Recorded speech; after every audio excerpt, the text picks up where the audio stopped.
Good morning friends. So welcome to the prelims booster session. आज का पहला topic है ई संजीवनी। तो हेल्थ मिनिस्टर जो हैं उन्होंने एक सीजीएचएस फैसिलिटी में दिल्ली में विजिट किया है और उन्होंने ई संजीवनी टेली कंसल्टेशन फैसिलिटी को जो है वो ऑब्ज़र्व किया है कि कैसे चल रही है, क्या उसकी प्रोग्रेस है। तो हमको देखना पड़ेगा कि ई संजीवनी है क्या। तो ई संजीवनी एक टेली मेडिसिन का या टेली कंसल्टेशन की फैसिलिटी है जो गवर्नमेंट ने शुरू की थी, खासकर कोरोना के टाइम पर शुरू की थी, तब जब आपके ओपीडीज़ या हॉस्पिटल्स में आपकी कंसल्टेशन जो है वो रुक गई थी। तो इसमें दो आपके मोड्स हैं। एक है e Sanjeevani, Ayushman Bharat H W C आपका हेल्थ केयर वर्कर्स के लिए है, मतलब आपके doctor to doctor tele consultation.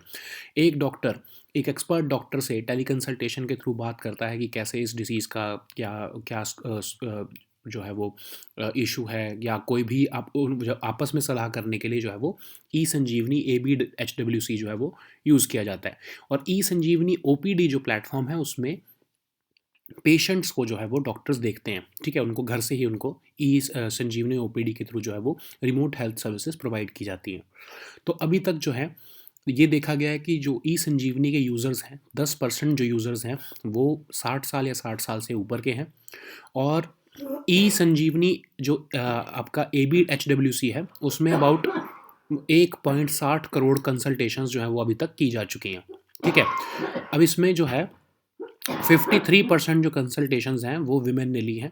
और ये एक तरह से हमारा बहुत ही सक्सेसफुल रहा है प्रोग्राम ई संजीवनी, और ये टेली कंसल्टेशन टेली मेडिसिन के लिए बहुत ही इंपॉर्टेंट एक प्लेटफॉर्म है। तो नेक्स्ट हम देखते हैं कि टेलीमेडिसिन क्या चीज़ है। टेलीमेडिसिन का मतलब क्या हुआ, सिंपल आपको शब्द से ही समझ आ रहा होगा कि इलेक्ट्रॉनिक इन्फॉर्मेशन और कम्युनिकेशन टेक्नोलॉजीज़ का यूज़ करते हुए हम टेली कंसल्टेशन दें, या आपको जो है डॉक्टर जो है वो हेल्थ सर्विसेज प्रोवाइड करे, उसको टेलीमेडिसिन कहते हैं। तो वर्ल्ड हेल्थ ऑर्गेनाइजेशन ने एक डेफिनेशन भी प्रिपेयर की है, जिसमें बोला उन्होंने कि हेल्थ केयर सर्विसेज प्रोवाइड करवाना ऑनलाइन या फिर कम्युनिकेशन टेक्नोलॉजीज़ का यूज़ करते हुए, जहाँ पर डिस्टेंस एक क्रिटिकल फैक्टर है, जैसे रिमोट एरियाज़ में जो लोग हैं उनको हेल्थ सर्विसेज प्रोवाइड करना, उनको हेल्थ एडवाइस देना, ये टेलीमेडिसिन के थ्रू किया जा सकता है। डायग्नोसिस भी किया जा सकता है, इवन ट्रीटमेंट और प्रिवेंशन ऑफ डिसीजेज भी किया जा सकता है, ठीक है। रिसर्च और इवैल्यूएशन कैसे हो रहा है, आपका ये ई संजीवनी ABHWC, इसके अंदर ही जो है वो आपस में कम्युनिटी जो है, हमारी हेल्थ केयर कम्युनिटी आपस में भी इंटरैक्ट करती है, और उसी के थ्रू जो है ये रिसर्च और जो है इवैल्यूएशन के पर्पसेस में भी यूज़ किया जा सकता है। तो नेक्स्ट टॉपिक देखते हैं जो कि है विजन इंडिया 2047। तो पीएम मोदी जो है उन्होंने सारी मिनिस्ट्रीज़ और डिपार्टमेंट्स को बोला है कि एक विजन डॉक्यूमेंट बन रहा है, विजन इंडिया 2047। तो 2047 का इंडिया कैसा हो, उसके लिए जो डॉक्यूमेंट प्रिपेयर किया जा रहा है, जिसमें हमारे लॉन्ग टर्म गोल्स जो है वो बनाए जा रहे हैं। तो उसमें उन्होंने कहा है कि सारे डिपार्टमेंट्स और सारी मिनिस्ट्रीज़ गवर्नमेंट ऑफ इंडिया जो है वो अपनी जो है वो कंट्रीब्यूशन दे कि वो कैसा इंडिया देखना चाहते हैं 2047 में।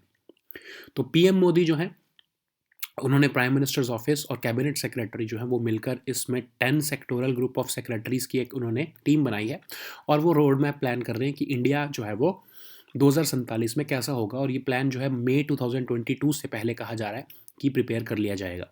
अब इसके अंदर इंडिविजुअल्स भी हैं, इंस्टीट्यूशनल एक्सपर्ट्स भी हैं इस प्लान को बनाने के लिए, और 25 ईयर के टारगेट्स, 25 ईयर्स के टारगेट जो हैं उसमें अकोमोडेट किए जाएंगे, ठीक है।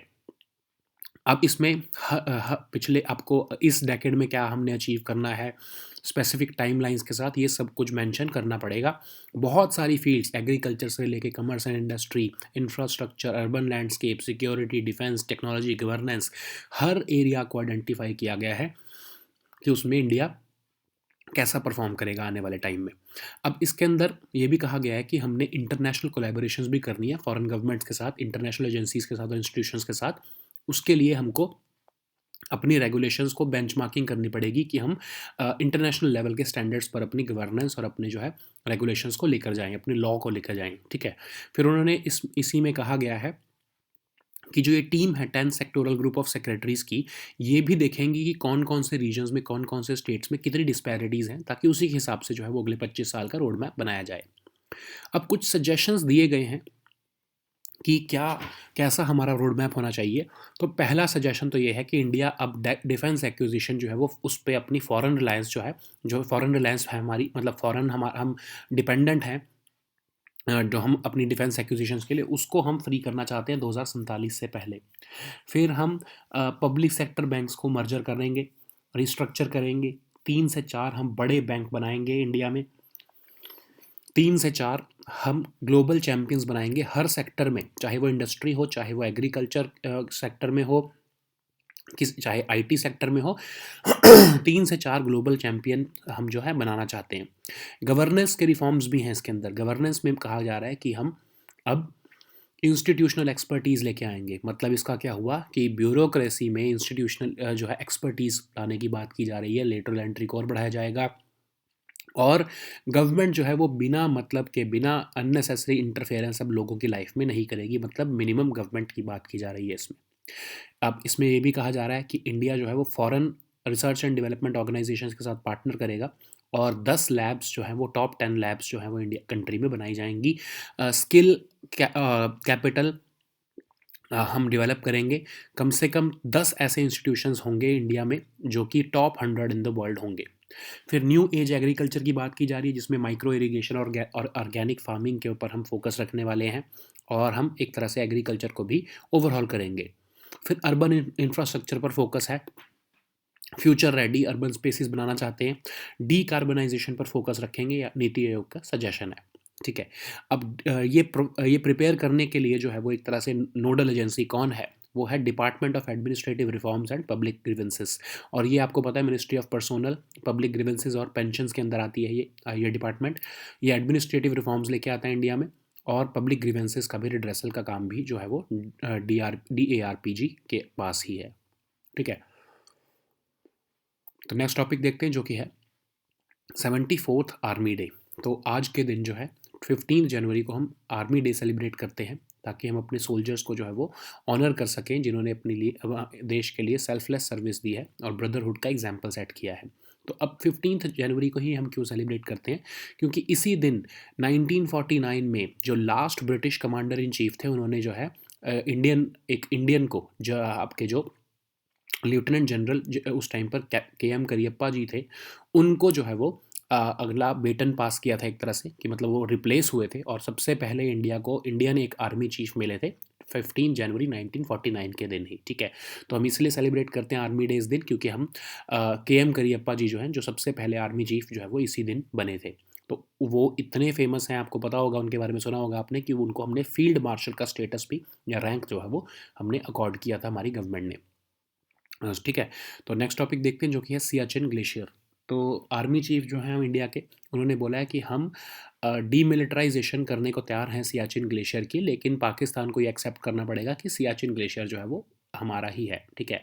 वो एक्चुअल ग्राउंड पोजीशन जो है वो वही, जो अभी हमारी पोजीशन पे है, वो ही एक्चुअल बॉर्डर है। अगर ये पाकिस्तान इसको एक्सेप्ट करता है तो इंडिया उसको डीमिलिटराइज करने के लिए तैयार है। तो सियाचिन ग्लेशियर जो है वो ईस्टर्न कराकोरम रेंज में पड़ता है हिमालयाज़ के, जो कि नॉर्थ ईस्ट में है। अब पॉइंट NJ9842, ठीक है, ये वहाँ पर जो है आपका सियाचिन ग्लेशियर पड़ता है। ये साल्टोरो रिज के बीच में पड़ता है, और साल्टोरो रिज जो है वो नॉर्थ में ओरिजिनेट होता है। सिया कांगड़ी पीक जो है कि चाइना बॉर्डर पर पड़ता है कराकोरम रेंज में। सियाचिन ग्लेशियर जो है वो अभी करंटली इंडिया एडमिनिस्टर कर रहा है। ये एक बहुत बड़ा एक कन्फ्लिक्ट पॉइंट है इंडिया और पाकिस्तान के बीच में। पाकिस्तान जो है उससे, जो साल्टोरो रिज से वेस्ट का रीजन है, उसको जो है वो वहाँ पर कंट्रोल करता है। ठीक है। जो सियाचिन ग्लेशियर जो है उसकी जो वाटर है, उसी से ही नुब्रा रिवर बनती है, और वो नुब्रा रिवर आगे जाके शोक रिवर में मिल जाती है। तो जो आपका सियाचिन ग्लेशियर है वो लॉन्गेस्ट ग्लेशियर इन कराकोरम भी है, और सेकंड लार्जेस्ट जो है वो नॉन पोलर एरिया आपका जो है वो वर्ल्ड में ग्लेशियर है। ठीक है। तो सियाचिन ग्लेशियर और सर क्रीक, ये दो ऐसे एरियाज हैं जो कि इंडिया और पाकिस्तान के बीच में कन्फ्लिक्ट पॉइंट्स हैं। ठीक है। तो नेक्स्ट टॉपिक देखते हैं, जो कि है कंट्रोल हिल फॉल्ट। तो मेजर अर्थक्विक इवेंट्स जो है पिछले 30,000 की जो हैं हुई हैं, उसमें अभी 30,000 साल पहले की के पिछले 30,000 साल में जो आपकी मेजर अर्थक्विक इवेंट्स हुई हैं, उससे हमने देखा है कि कंट्रोल हिल फॉल्ट, जो कि आपका कच्छ रीजन में पड़ता है, उसके बारे में कुछ स्टडी की गई है। तो अब जो कच्छ रीजन में जो है वो बहुत ही हाईली कॉम्प्लेक्स जो है वहाँ की सिस्मिसिटी है। मतलब वहाँ का जो प्लेट सिस्टम है नीचे का, वो बहुत ही, वहाँ के जो बिहेवियर है अर्थक्वेक्स का वो बहुत ही कॉम्प्लेक्स है। अब देखा ये गया है कि Kutch mainland fault, south Wagad fault, Gedi fault, island belt fault. अब ये फॉल्ट्स क्या होते हैं? फॉल्ट्स आपकी जब दो प्लेट्स के बीच में जो जगह होती है जिसकी वजह से अर्थक्वेक आता है उसको हम फॉल्ट्स कहते हैं। तो ये जो फॉल्ट्स हैं हमने देखा है कि ये सेस्मिकली एक्टिव हैं, लेकिन जो आपका कट्रोल हिल फॉल्ट है ये अभी तक ये सेस्मिक एक्टिविटी इसने अभी तक शो नहीं की है।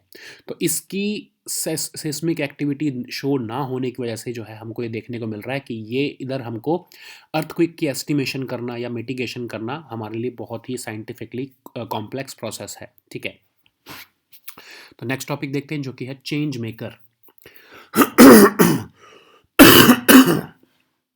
मिस विनिशा उमा शंकर एक स्टूडेंट इनोवेटर हैं और उनको जो है चूज़ किया गया है कि वो बेटन जो है बेयरर बनेंगी, जो कि queen 16th official queen's baton relay India में आने वाली है। क्वीन की जो है बेटन इंडिया में आएंगे और उसको वो बेटन बेयरर बनेंगी, क्योंकि बर्मिंगम में 2022 में कॉमनवेल्थ गेम्स हो रही हैं। तो जो उसकी क्वींस बेटन है वो सारे देशों में जो कॉमनवेल्थ कंट्रीज उसमें पार्टिसिपेट कर रही है वो हर जगह घुमाई जा रही हैं। तो इंडिया 27th नेशन है जो कि इस राउट में पड़ रहा है। यहाँ पर भी ये क्वींस बेटन आएगी रिले के लिए, 12 से 15 जनवरी के बीच में आई है। और इसको जो है वो मिस विनिशा उमा शंकर ने जो है वो उसको जो है वो बेटन बेरर बनी है। ठीक है, अब क्यों इनको बेटन बेरर बनाया गया? क्योंकि आपने देखा होगा 6th कॉन्फ्रेंस ऑफ पार्टीज़ हुई थी ग्लासगो में, वहाँ पर इनकी मोबाइल अर्निंग कार्ड को डिस्प्ले किया गया था। इनको वहाँ पर इनवाइट किया गया था, इन्होंने जो है मोबाइल अर्निंग कार्ड बनाई है।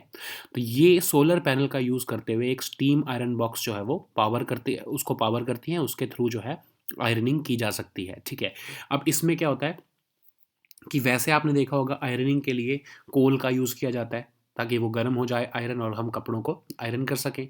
लेकिन ये सोलर पैनल का यूज़ करते हुए जो है एक तरह से आयरन बॉक्स को गर्म कर रही है, स्टीम जनरेट कर रही है। तो एक तरह से ये क्लीन एनर्जी की तरफ हमको पुश कर रही है। ठीक है, अब ये देखा गया है कि इसका कमर्शियल भी बहुत ज़्यादा स्कोप है। इसको आप जैसे आपके जो पीसीओज होते हैं, एसटीडी पीसीओज, जीएसएम पीसीओज जो होते हैं, उसमें भी आप लगा सकते हो, चार्जिंग पॉइंट्स में भी लगा सकते हो, मोबाइल रिचार्ज की दुकान पे भी लगा सकते हो, ताकि आपको एक्स्ट्रा इनकम हो जाए। और ये मोबाइल आयरनिंग कार्ड जो है ये हमारे, अगर इसको हम कमर्शलाइज़ कर दें तो इससे बहुत ज़्यादा जो छोटे-छोटे लेवल पर जो है वो एक्स्ट्रा इनकम जनरेट हो सकती है। और ऊपर से ये क्लीन एनर्जी भी है, हम इसमें कोल का यूज़ नहीं कर रहे हैं। ठीक है, इवन अगर हम देखें तो इसको चार्ज करना जो है वो सोलर पैनल के थ्रू चार्ज किया जा रहा है। तो हम इवन जो है आपकी नॉर्मल इलेक्ट्रिसिटी जो थर्मल पावर से जनरेट होती है उसका भी यूज़ नहीं कर रहे हैं। ठीक है, so now let us see all these topics in English. So the first topic is e Sanjeevani. So, Union Health Minister has recently visited a e-Sanjeevani teleconsultation facility at CGS Chess headquarters. So, so this e-Sanjeevani is basically a telemedicine facility, and it's a teleconsultation facility also. So it allows both the doctor to doctor teleconsultation as well as doctor to patient teleconsultation. So doctor to doctor teleconsultation is facilitated by e-Sanjeevani AB HWC. Okay, and the doctor to patient teleconsultation is facilitated by e-Sanjeevani OPD. Okay, so for eSanjeevani OPD, the doctors will be able to through eSanjeevani OPD, doctors will be able to provide remote health services to patients who at the comfort of their homes. Okay, and we have seen this that this eSanjeevani is being used by patients in 550 districts of India. Over 10% of the patients or the users of eSanjeevani are above the age of 60 or 60 and are above the age of 60 or even 60 years of age. So ABHWC, eSanjeevani ABHWC accounts for about 1.60 crore consultations. So doctors are consulting each other using this eSanjeevani portal, and 53% of the consultations have been taken by women through this eSanjeevani portal. Okay, so what is telemedicine? So telemedicine is the use of electronic information and communication technologies for the healthcare facilities. So in areas, let's say like during the COVID period when OPDs of hospitals are closed, so telemedicine has become a big tool for providing the non-COVID related healthcare services to the patients. So World Health Organization has also defined this telemedicine as delivery of healthcare services where distance is a critical factor. Okay, so you can provide diagnostic, treatment, and prevention of diseases and injuries. All such services can be provided. Even research and evaluation through doctor to doctor consultation can be provided through this telemedicine. Okay, so now let us see the next topic, which is Vision India 2047. So PM Modi has directed all ministries and departments of Government of India to contribute towards the development of this Vision India 2047 document, which will identify long-term goals and corresponding outcomes for this decade. With specific timelines and milestones. So, what the government is planning, that they are planning a 25-year plan, that they are planning for 25 years, as to how we want to visualize India at the when it completes 100 years of independence. Okay, so PM's office and cabinet secretary have formulated this 10 sectoral group of secretaries, and they are working with all the government ministries and departments to formulate this roadmap. So individuals as well as institutional experts are part of this groups are part of this group these groups, and they have to identify the targets which we have to achieve within this decade and in the next 25 years, that is until 2047. So specific timelines will be given how these ministries will be realizing these objectives. So uh, uh, they have to outline the objective, they have to outline the specific schedules and the timelines or the milestones that they will be achieving in the next 25 years. Okay, so the key areas which have been identified for this purpose are agriculture, commerce, and industry. So basically everything, infrastructure, urban landscape, security and defense, technology and governance, every field has to put up their milestones which they want to achieve in the next 25 years, as well as during these next 3 decades. So the this sectoral group of secretaries will have to work out a system across all levels of government, and they have to see how they can collaborate with foreign governments, international agencies, and even international institutions, so that they can also become the part of India's growth story. For the involvement of foreign governments and foreign institutions, we have to benchmark our regulations with at the global standards. Okay, so this SGOS has also been mandated to assess the disparities which exist across all regions and states. So, some suggestions have been given as to how we want to transform India in the next 25 years. So first, we have to free up India's defense acquisitions from foreign reliance. We have to be Atmanirbhar by the time of 2047 in defense preparedness. So there is also a plan where we have to restructure and merge our public sector banks and create 3 or 4 big banks. We have to develop 3 or 4 global champions in each sector, including oil and gas, IT, semiconductor chips, or even making India a global leader in green technology and skilling. For apart from the commerce and industry sector, even governance reforms are being thought. Okay, so institutional expertise will be accommodated in the government, of course, like we have done through lateral entry. And the government basically wants to overhaul the entire governance architecture, so that we can eliminate unnecessary interference by the government in the lives of citizens. So apart from that, foreign R&D organizations will also be pushed to collaborate with India, so that we can set up top 10 labs in the country, and we can also establish at least 10 Indian institutions which are among the top 100 in the world.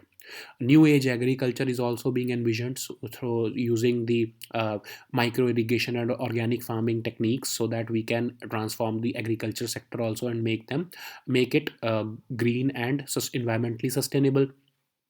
Development of urban infrastructure is also being envisioned, so that we can create future ready urban spaces. So all this plan is being worked out by a nodal agency, namely DARPG, that is the Department of Administrative Reforms and Public Grievances, which falls under the control of Ministry of Personnel, Public Grievances and Pensions. So it is working basically as a department or a ministry which is held by the prime minister himself. So administrative reforms are taken care by DARPG, as well as the redressal of public grievances are also taken care by DARPG. Okay, so now let us see the next topic, which is 74th Army Day. So India has recently celebrated 74th Army Day, that falls on 15 January, and we honor our soldiers of the country who have set the greatest example of selfless service and brotherhood. So this why this 15th January has been chosen, because on this very day, Field Marshal KM Karyappa became the Indian Army Chief, and he was the first Indian Army Chief in 1959. The last British Commander in Chief of India, General Frank Butcher, was replaced by Lieutenant General KM Karyappa. So he became the first Army Chief of India on this very day. So that's why we have started to celebrate this January 15th every year as the Army Day. So this is the 74th Army Day, and he was also, General KM Karyappa was also the first officer to be given the rank of Field Marshal. Okay, so now let us see the next topic, which is Siachen Glacier. So Army Chief General Manoj Naravane has said that we are not averse to the idea of demilitarizing Siachen Glacier, provided Pakistan is also accepts that the Siachen, the current position, that the actual ground position line is uh, this actual ground position line is accepted by Pakistan. Okay, so this Siachen Glacier is located on the eastern Karakoram range of Himalayas, just northeast of the point NJ9842. Okay, so it lies between the Saltoro Ridge, and this Saltoro Ridge originates in the north of Siakangdi Peak on the China border. Okay, so this Siachen Glacier entirely is under the administration of India at this moment since the year 1984. And this glacier's water is the main source of Nubra River, which lies in the Indian region of Ladakh, and it drains into the Shok River. Okay, so it is the longest glacier in the Karakoram, and it is the second longest glacier in the world's non-polar areas. So you know that Siachen and Sar Creek have been the bone of contention between India and Pakistan since since the formation of these two countries. So now let us see the next topic, which is Control Hill Fault. So major earthquake events have been in the last 30 years have been analyzed, and we have observed spectacular changes in the landscape of Katrol Hill Fault, which lies in the Kutch region of Gujarat. And it is not very easy to see the landscape of this fault, because it is very complex. Seismicity in entire Kutch region is very complex, because there are areas which are seismically active. Almost all the areas of this area region are seismically active, but of course this Control Hill Fault is not active anymore. Okay, so that's why it becomes very difficult to estimate and this hazard to it is very difficult to make seismic hazard estimations, and of course further plan mitigation in case of any seismic activity in the region. That's why this Control Hill Fault, this study of this Control Hill Fault becomes very important, so that we can map out the seismic zones in the Kutch region. Okay, so now let us see the next topic, which is Change Maker. So as you know that this year Commonwealth Games will be held at Birmingham that is in 2022, and that's why Queen's Baton Relay is being taken in all the countries who are participants in the Commonwealth Games. So it has recently reached India, and the student innovator Miss Vinisha Umashankar has become the baton bearer of this Queen's Baton Relay. And why she was selected, because she displayed her mobile ironing cart at the 26th conference of parties at the which was held at Glasgow in Scotland. So about her mobile ironing cart, so it uses solar panels to power a steam iron box, which will of course be used for ironing clothes instead of using coal or coal powered electricity. This ironing cart is using only solar panels to steam the iron box, which is of course used for ironing your clothes.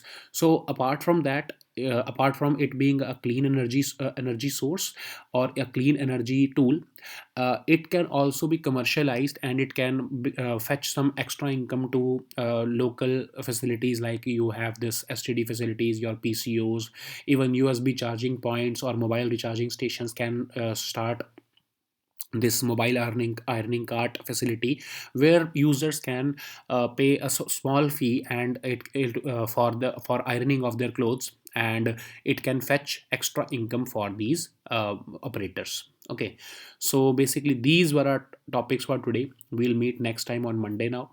Until then, goodbye and take care.